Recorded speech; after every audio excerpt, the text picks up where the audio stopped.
deste episódio iremos percorrer lugares da Turquia que não são assim tão óbvios e que merecem a nossa atenção. Por isso, não deixes de ver este episódio até ao fim. Não te esqueças de subscrever o canal e ativar as notificações. Depois de uns dias incríveis na região da Capadócia, foi a altura de nos fazermos à estrada.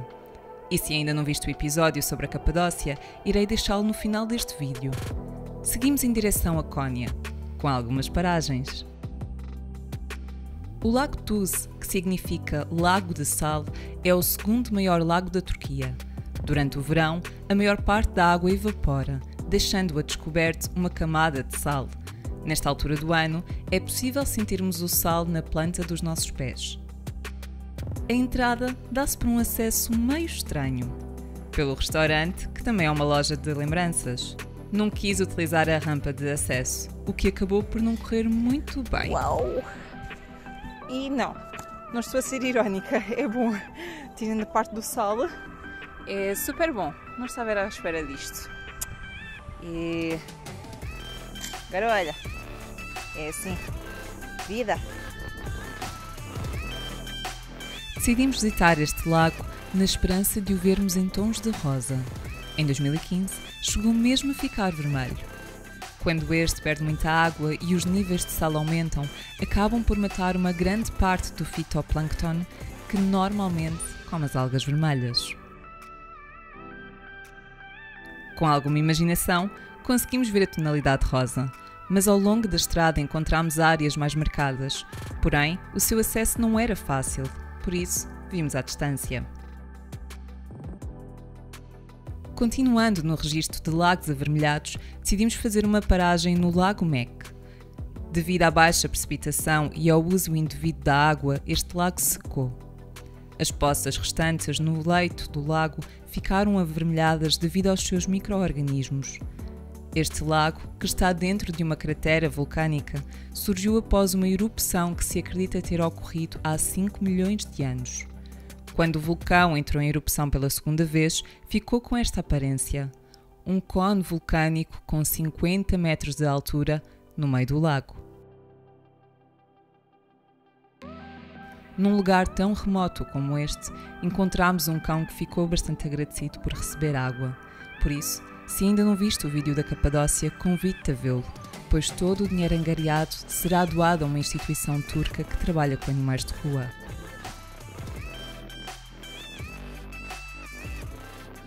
Ao longo da viagem fomos questionados sobre o nosso intuito em visitar Konya. O que esperávamos encontrar? Lemos que seria uma cidade conservadora e muito diferente das restantes por onde iríamos passar. É verdade que pouco vimos. Uma noite não foi suficiente, mas a nossa visita a Konya teve um propósito: assistir ao espetáculo dos derviches rodopiantes. Semanalmente, o Centro Cultural Mevlana abre as suas portas para um espetáculo de derviche a um valor simbólico. O derviche é um praticante do islamismo sufista, conhecido pela sua disciplina e desapego a bens materiais. Acompanhados por uma orquestra, os derviches rodopiam numa espécie de estado de transe nesta cerimónia espiritual que decorre ao longo de 1 hora. Cada movimento e gesto tem o seu significado. A palma da mão direita está voltada para cima, enquanto a da mão esquerda encontra-se virada para o chão. Desta forma, o derviche torna-se um mediador entre o céu e a terra, entre o infinito e o finito. No final, o público juntou-se aos derviches para a oração. Este espetáculo pode ser assistido noutras cidades, mas fizemos questão de vê-lo na cidade que é considerada a terra-mãe desta tradição. O Museu Mevlana é o principal marco da cidade e a sua entrada é gratuita. Recebeu o seu nome do homem que fundou a Ordem dos Derviches. Além do túmulo do lendário Mevlana, o museu exibe instrumentos musicais antigos e cópias manuscritas do Alcorão. É um local de peregrinação para muçulmanos que procuram inspiração na mensagem poética de paz e amor. Ao seu lado, é possível admirarmos a mesquita.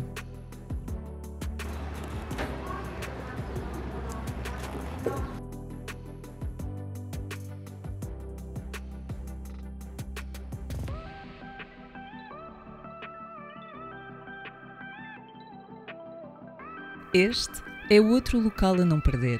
É um museu sobre a Guerra da Independência, que recorre a murais e figuras em miniaturas para contar a história do conflito e da vida durante esse período.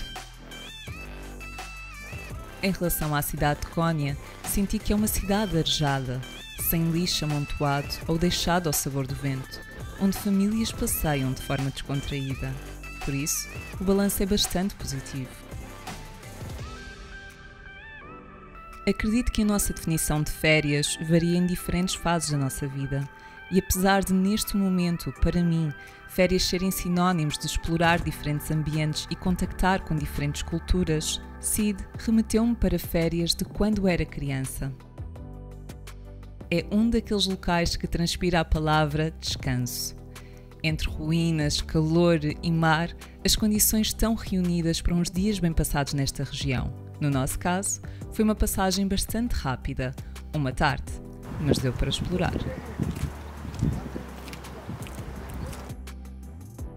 Sid estava entre as cidades portuárias mais importantes da antiguidade. Foi uma cidade de cultura, ciência e comércio durante o período romano. O seu anfiteatro, com capacidade para sentar 15.000 a 20.000 pessoas, está extremamente bem preservado e serviu como centro de cultura e arte nos tempos antigos.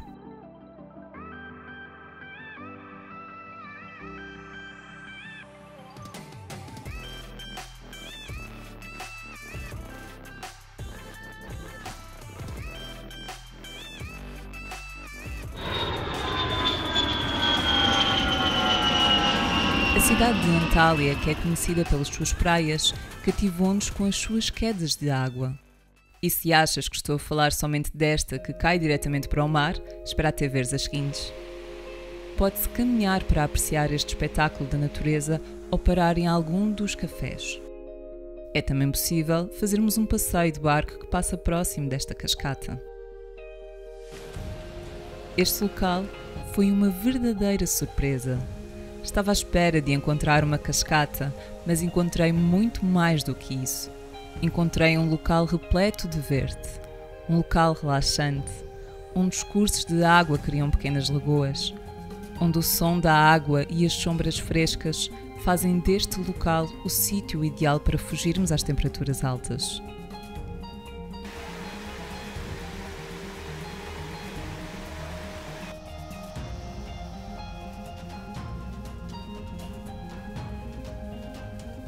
Perto da cidade, mas suficientemente afastada da agitação citadina, encontramos a outra cascata Duden.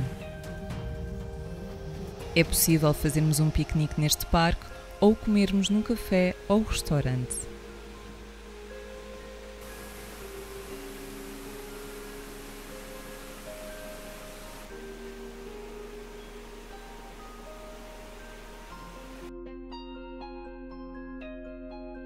Existe uma caverna que abriga morcegos e outra atrás da cascata.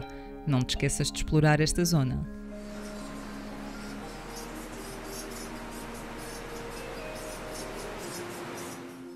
Se visitares Antália, não deixes de visitar estes dois parques.